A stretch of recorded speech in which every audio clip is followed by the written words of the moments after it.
नमः शिवाय, जय भोलेनाथ। आप सभी लोगों का मेरे चैनल में स्वागत है। तो पितृ पक्ष की कब से शुरुआत हो रही है, इस वीडियो में हम ये बात करेंगे। पितृ पक्ष की शुरुआत 17 अक्टूबर से हो रही है और 2 अक्टूबर को पितृ पक्ष समाप्त हो जाएंगे। तो जो पूर्णिमासी का जो श्राद्ध किया जाएगा वो 17 अक्टूबर को ही किया जाएगा और 17 अक्टूबर को ही अनंत चतुर्दशी का व्रत भी रखा जाएगा।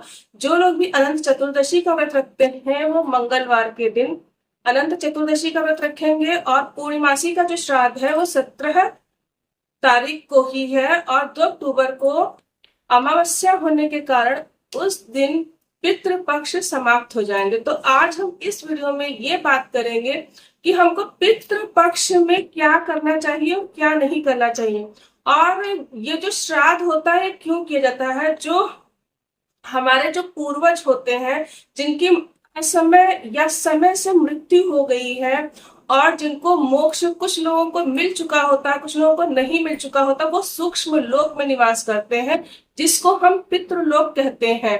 और वो पितृ पक्ष में हमारे घर में आते हैं फ्रेंड्स, ये देखने के लिए कि हमारे जो बच्चे हैं वो कितना हमारा सम्मान करते हैं और क्या हमको हमारे प्रति उनका जो है क्या श्रद्धा है। तो इसीलिए पितृ पक्ष में कुत्ते को भी जो है मार कर नहीं भगा जाता, वो किसी भी रूप में आते हैं। कुत्ते के रूप में आ सकते हैं, किसी भी जीव के रूप में आ सकते हैं। तो जो पितृ पक्ष होता है उसमें सभी के लिए जो खाने की और जल की व्यवस्था की जाती है, ऐसा हमारे सनातन धर्म में और शास्त्रों में लिखा हुआ है। तो ये जो पितृ पक्ष जो होता है, जो ज्ञात या अज्ञात, जो जिन लोगों की मृत्यु हो गई है और जिन लोगों को जैसे कुंडली में जो कुछ दोष बना हुआ होता है, जैसे कि ये वाला जो दोष होता है, एक सूर्य और राहु के साथ में जब नवम भाव में जब सूर्य और राहु होता है तो पितृ दोष का निर्माण होता है, या दसम भाव में भी अगर जो सूर्य राहु होता है तो पितृ दोष का निर्माण हो ही जाता है। इसका मतलब कि आपके पिछले जन्म में पितृ आपसे संतुष्ट नहीं थे, तो इसका निवारण कर लेना चाहिए। पितृपक्ष में हमको जो है श्राद्ध करनी चाहिए, उनके निमित्त जो है दान करना चाहिए पितृपक्ष में अपने पितरों के लिए। और देखिए, पितृ पक्ष में श्राद्ध तो की ही जाती है, लेकिन इसका एक तरीका और होता है कि गया में श्राद्ध करना। अब देखिए, गया जो होता है इसको ऐसे मान के चलिए जैसे कि ये हमारा सुप्रीम कोर्ट है गया, तो आप डायरेक्ट गया में जाकर वहां पे पिंडदान नहीं कर सकते हो। आपको पहले जहाँ पे भी आप रहते हो, जैसे कि हम उत्तर प्रदेश में रहते हैं तो यहाँ पे हम लोग नैमिष में जाएंगे, इलाहाबाद अयोध्या में जाएंगे, इलाहाबाद में पहले करेंगे, उसके बाद हम लोग काशी में जाएंगे, वहां पर करेंगे पिंडदान, और सबसे लास्ट में जाएंगे गया में। तो ऐसे गया में डायरेक्ट नहीं जाया जाता। आप कहीं किसी भी प्रदेश में रहते हो, तो गोदावरी के तट पर रहते हो तो वहां पहले आप जो है दान कर लीजिए। नासिक में हो त्र्यंबकेश्वर में दान कर लीजिए, उसके बाद गया में दान होता है, और उसके बाद में सबसे आखिरी में ब्रह्म कपाली जो तीर्थ है बद्रीनाथ में, वहां दान होता है। तो ये लास्ट है ब्रह्म कपाली, और वहां पे 8 गुना ज्यादा फल मिलता है पिंड दान करने का। ठीक है, मैं भी बद्रीनाथ जब गई थी तो मैंने कहा कि मुझे भी करना है, तो उन्होंने कहा गया में आपने किया, तो मैंने कहा कि नहीं, गया में तो मेरा नहीं हुआ है अभी।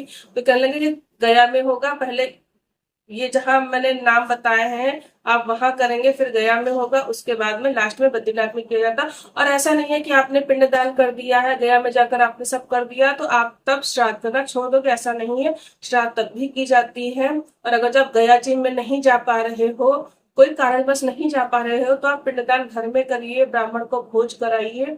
और ब्राह्मण के भोज कराने से हमारे पितृ हमसे संतुष्ट होते हैं और हमको आशीर्वाद देकर जाते हैं, जो हमारे पितृ होते हैं।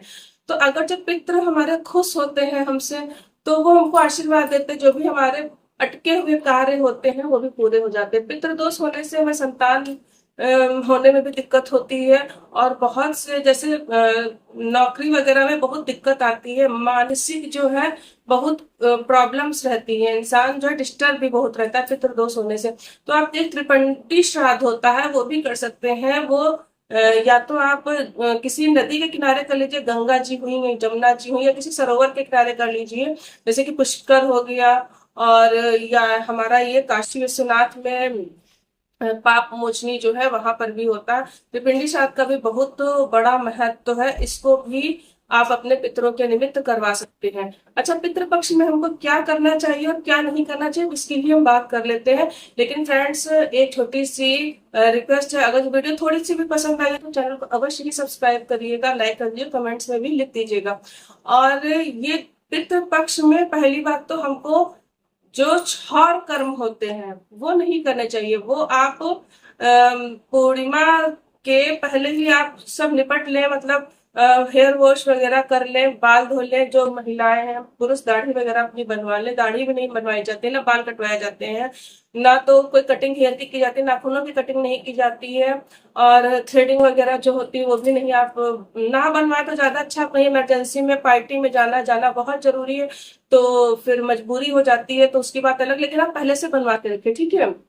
ये तो हो गया। और जो महिलाएं हैं वो बाल धो लें, क्योंकि पितृपक्ष में हम लोग क्या तो बाल नहीं धो जाते हैं। हम लोग क्या, जिस दिन तिथि को श्राद्ध पड़ती है हम लोग उस दिन बाल धोते हैं।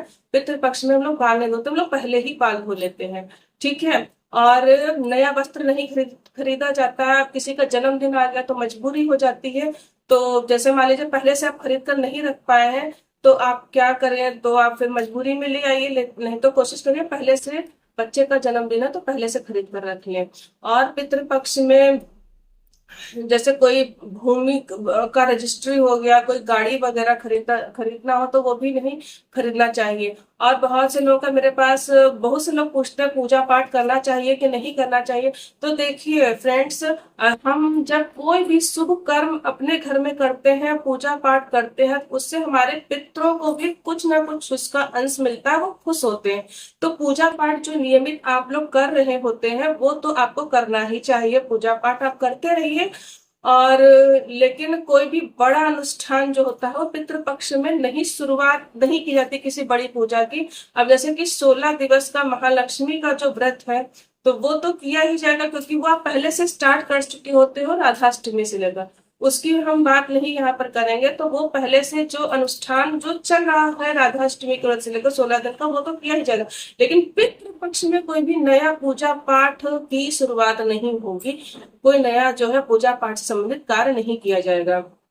और एक चीज होती है कि अग्यारी अवश्य ही डालनी चाहिए। अगर जो आपके भी मतलब पितृ नहीं है घर में, जैसे कि माता पिता या कोई भी, जैसे कि सास ससुर हो गए, तो अग्यारी रोज डालनी चाहिए। पूरी ले लीजिए और चीनी ले लीजिए, देसी घी ले लीजिए, थोड़ी सी अग्यारी देहरी पे जो नहीं होता है, देहरी पर वहां पे अग्यारी डाल दीजिए और उसको जल का घेरा लगा दीजिए, आंच बंद कर लीजिए, ठीक है। तो उससे भी जो होती है अग्यारी से भी पितृ हमारे खुश होते हैं। और जो तिथि हो, जिसकी भी तिथि, उस दिन तो श्राद्ध करना ही चाहिए। और पितृ पक्ष में तो, और फ्रेंड्स, जैसे कि पितृ पक्ष में पिंड दान जो होता है वो जौ से जो बनाया जाता है वो अवश्य ही करना चाहिए। आप ब्राह्मण को तो भोज कराओगे ही, लेकिन पिंड दान भी अवश्य ही करना चाहिए। तो पिंड दान करने से पूर्व जो होता है 5 लोगों का भोजन निकाला जाता है। इसमें कुत्ता हो गया, गाय हो गया, चिट्टी हो गई, कौवा हो गया, तो ये 5 जो होते हैं इनका भोजन निकाला जाता है। और पितृ पक्ष में जो है आप एक चौकी भी लगा सकते हो, उसमें पानी वगैरह आप अपने किचन में रख सकते हो। चौकी में नहीं, किचन में रख सकते हो आप पानी। पितरों के निमित्त अवश्य एक लोटा किचन में। पितृ पक्ष में आप रोज, तो वैसे करना तो रोज चाहिए, लेकिन अगर रोज नहीं कर सकते, पितृ पक्ष में तो रख ही देना चाहिए एक लोटा जल भर के। तो अगर जो हम पितरों को इतना सम्मान देते हैं तो हमको आशीर्वाद देते हैं, और उनके आशीर्वाद से हमारे सारे बिगड़े हुए कार्य बनने लगते हैं। और कोशिश करिए, अगर जो आपके में कोई पितृ दोष है तो अवश्य ही उसकी शांति करवा लीजिए। त्रिपिंडी श्राद्ध वगैरह, गया में, सब करवा लीजिए आप। और जो पितृ पक्ष में जो बनने वाला जो भोजन होता है उसको सात्विक तरीके से ही बनाया जाता है। उसमें लहसुन प्याज का उपयोग नहीं किया जाता है, बिल्कुल भी नहीं उपयोग किया जाता है। हम लोग तो सात्विक भोजन ही बनाते हैं। मुझे तो यकीन है आप लोग भी सात्विक भोजन ही बनाते होंगे, तो सबको ही पता होगा। और गाय के दूध में जो होता है ये सब पितरों का बनाना चाहिए। इसका भी लिखा हुआ पुराणों में दिया हुआ है। अगर मैं ये सब बताऊंगी क्यों गाय के दूध का बनाना चाहिए तो वीडियो बहुत लंबी हो जाएगी। गाय के दूध की खीर बनाई जाती है, गाय के दूध का ही उपयोग किया जाता है। और पितरों के निमित्त जो है एक दीपक भी आप जलाकर रख सकते हैं, अपने किचन में जला के रख सकते हैं।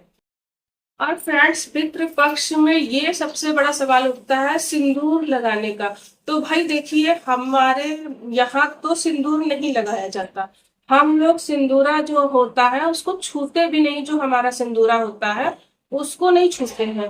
तो और जो बिंदी जो होती है वो भी नहीं, हम लोग नहीं यूज करते। जो पुरानी बिंदियां जैसे हम औरतों की तो आदत होती, इधर चिपका दी उधर चिपका दी, ये पुरानी बिंदी रखी होती तो पुरानी बिंदी का यूज करें, नई बिंदी नहीं लगानी है। सिंदूर, सिंदूरदानी जिससे आप रोज मांग भरते हो वो सिंदूर नहीं लगाना पितृपक्ष में। और आप सिंदूर जैसे गौरजा का पूजा हम तो रोज करते हैं, गौरी जी मेरे घर में हुई है, बैठी हुई है, तो हम उनको जो सिंदूर लगाते हैं वही ऐसे अपनी मांग में भर लेते हैं। ठीक है, हम अपना सिंदूरा नहीं छूते हैं। सिंदूर नहीं लगाया जाता पितृपक्ष में, और नई बिंदी नहीं लगाई जाती। जो पुरानी बिंदी आप जूठी करके रख लीजिए, लगा लीजिए, नहीं है तो लगा लीजिए, कुछ खा लीजिए, लगाकर रख लीजिए, तो वो जूठी हो जाएगी। आप पुरानी बिंदी का उपयोग करेंगे। उम्मीद करती हूँ कि ये बात भी आपको समझ में आ गई होगी। ठीक है, उम्मीद करती हूँ फ्रेंड्स, अगर जो आप लोगों को दी गई जानकारी अच्छी लगी हो तो चैनल अवश्य ही सब्सक्राइब करिएगा, लाइक कर दीजिए, कमेंट कर दीजिएगा। बहुत मेहनत से वीडियो बनती है, तो अगर आप सपोर्ट करेंगे तो बहुत अच्छा लगेगा। नमः शिवाय, जय भोलेनाथ।